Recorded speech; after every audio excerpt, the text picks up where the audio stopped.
is my great privilege to welcome you in celebration of 60 years of peace action. So give yourselves a big hand for peace.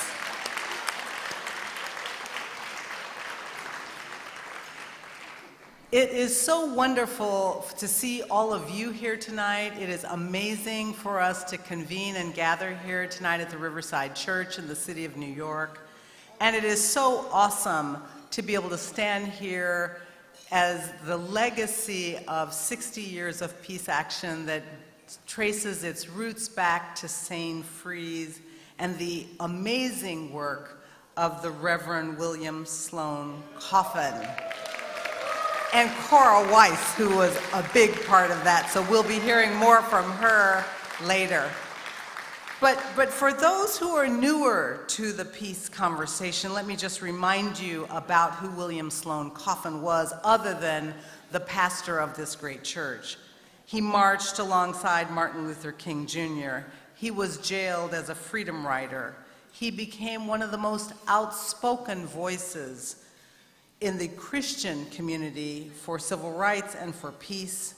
He was a founder of clergy and laity concerned about Vietnam, and he was indicted by the United States government in the Benjamin Spock conspiracy trial.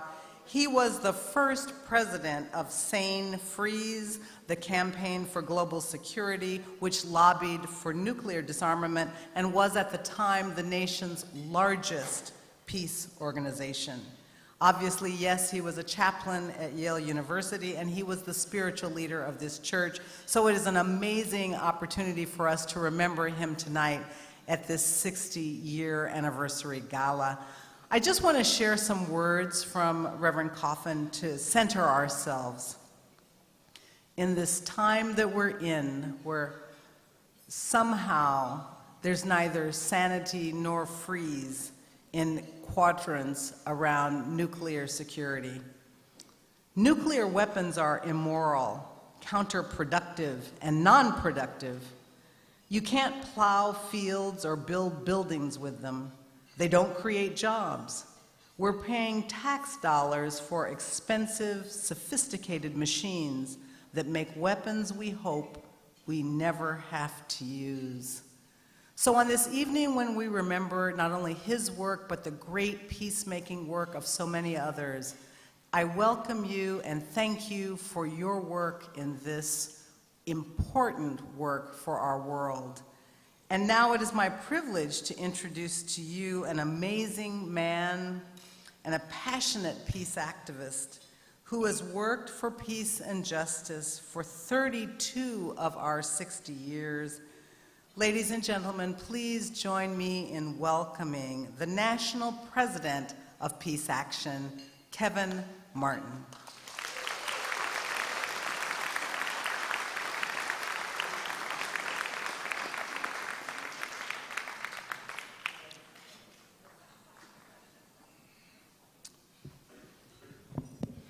I'd like to start by asking all present and former staff and/or board members of the national organization, our affiliates and chapters, to stand and be recognized, because you are really the people that make Peace Action go.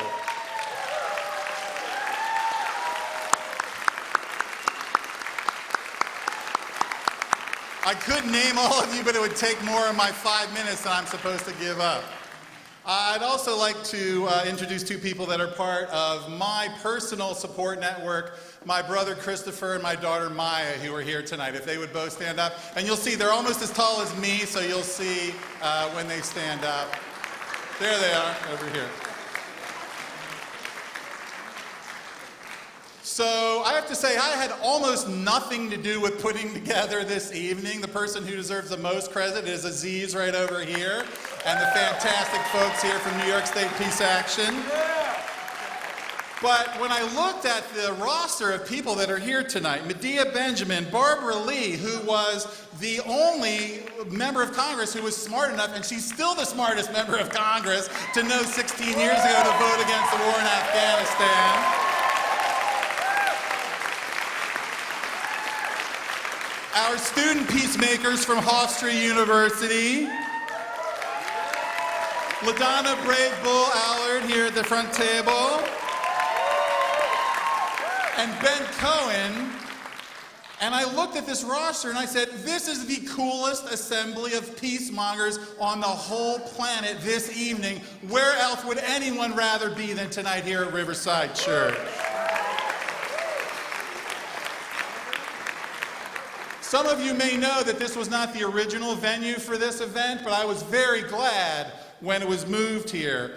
As we just heard, of course, the great William Sloane Coffin, who had my title before I had the title of president. As far as I'm concerned, I'm totally not worthy to have that title. But Bill Coffin, of course, his legendary leadership in our organization and in the peace and social justice movement, the great Bill Coffin, a pastor at this church, and of course, the great Cora Weiss, who was the leader of the disarmament program here from 1978 to 1988.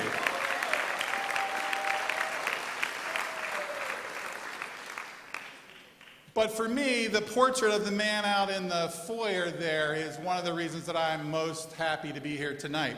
I get the privilege of traveling all around the country representing Peace Action, and in every single speech that I give, I reference the speech Beyond Vietnam, A Time to Break the Silence that Dr. Martin Luther King Jr. gave 50 years ago right across the hall.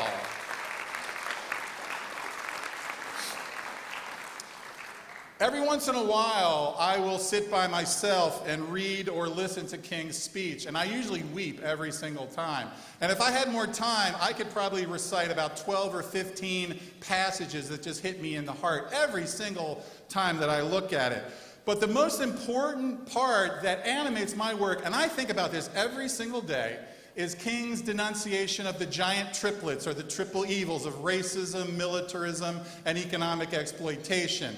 And you can say, well, gosh, 50 years on, we haven't done well enough to overcome or transform those giant triplets. Or you can say that King understood how they were so intricately connected and how our struggles to overcome all of them need to be connected today. And I think about that every single day, and I hope you will too, about how we need to overcome racism, militarism, and extreme materialism.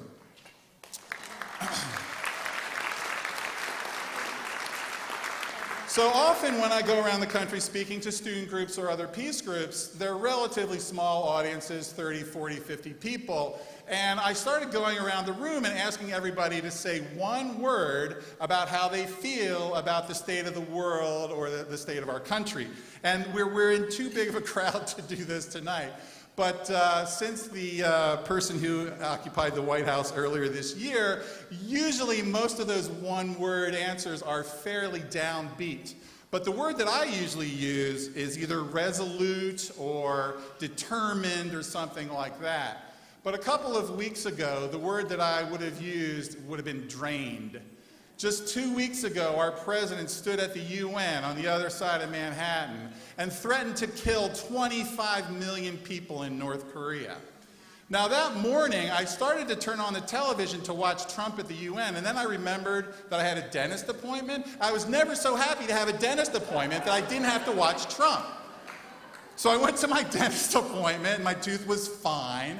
I got back to the office, and I'm looking at my email, and from some of my colleagues, they're saying, did you hear about Trump threatening to totally destroy North Korea? So immediately, I'm on the phone and emailing with colleagues, and we put out a statement, and what should we do about this? And all of a sudden, at 4 o'clock in the afternoon, I just hit a wall. I was just drained. I couldn't believe that the president of our country had just threatened to kill 25 million people. I actually had to go home and lie down in bed, and I'm not too proud to admit that. And the only thing I could do from my bed with my phone was compose some Trump-inspired haiku, which I do fairly often. And usually the first drafts have a lot of expletives in them, and I clean them up before I put them on Facebook. And I also think of haiku as kind of like ancient Japanese Twitter. I think maybe for those of you that don't know, don't know haiku. This is what I composed. And this was a series of 5 haikus, again, from my bed. I couldn't even hold my computer. That's how drained it was. I had to do it on my phone. The first one was, tough guy president, threatens 25 million, could get us all killed. And this does follow the 5, 7, 5 syllables of haiku. The next one, Mueller, best be quick. There's really no time to lose. Save humanity. I was kind of despairing at that point. The next one. Man-child president, incompetent to the core. We need to stop him. The fourth. Dear Trump supporters, he peddles nothing but fear. Step into the light. And the last one, Trump, you exhaust us with all your fear-mongering. You will not prevail.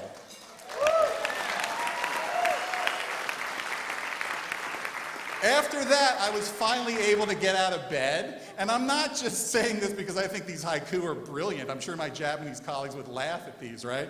But a lot of what I was doing is a microcosm of Peace Action's work.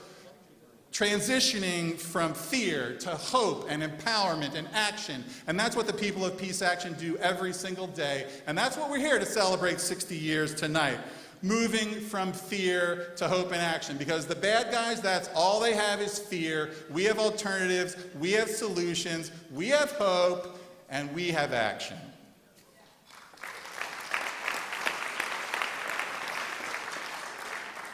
So I want to close with a great New Yorker who was actually originally from Michigan, according to Larry Whitner, our board co-chair, an eminent historian. And I get to propose the first toast of the evening. And I think this quote sums up a lot of what our work is and has never been more important than it is today. From the great pacifist leader, A.J. Muste, there is no way to peace. Peace is the way. Thank you for all your support and all the work you do.